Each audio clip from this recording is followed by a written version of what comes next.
kahilingan ng pagtatangka, hindi dapat pinapalampas. Yan ay aking papanagan. Ito ang gusto ko, na ginusto mo din. Gusto ng lahat pero hindi lahat nakarating bago makamit. Yung iba na kulong lumala, pinakamalubha ay yung mga taong nagawa pang magpakamatay dahil sa'yo ay walang tutulong kundi sarili lang din. Kapayapa ang sinusulong, wag mong mamasamain sa magulong mundo. Magsisilbing hardin aking mga aral na tinanim. Kung makakatulong sa'yo ay pwede mong pitasin. Di na bago sa atin ang patapangan. Di na bago sa atin ganyang galawan.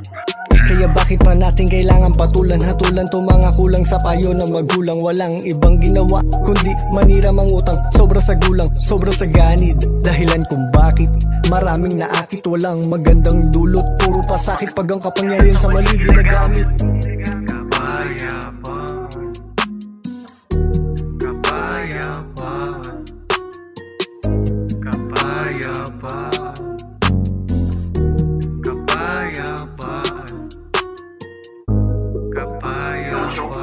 Ang bilin na ako, ma'am.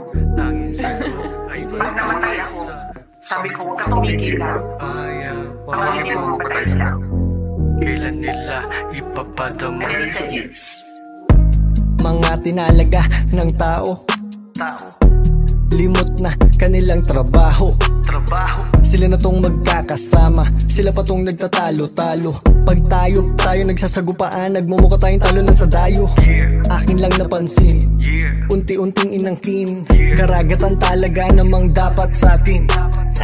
Pansin mo bang bulag din? Labag na sa batas pero patuloy pa rin nila tayong ginagamitan ng dahas. Para tayo ay walisin ng mga kalat. Para saan pat nagkaroon ng watawat, mga palad sa puso nakalapat, mga balak. Hirap ipaliwanag, dati di makahawak. Sa mga sikat pag lumapit, hinahatak. Ngayon pag lumapit, bless sabay beso. Meron pang yakap, mga dating preso. Ngayon gustong magkapwesto, lumawak. Ano to, impyerno, mga demonyo sa leeg natin nakahawak. Batas na hindi para sa lahat, muling lumaganap. Mga politikong umangat, kinalimutan lahat maliban sa kanilang kamag-anak.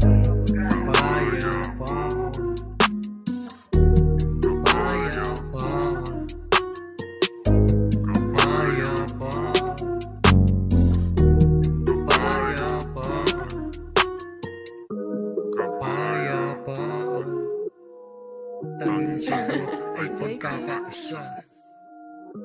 Kapayapaan. Kailan nila ipapadama?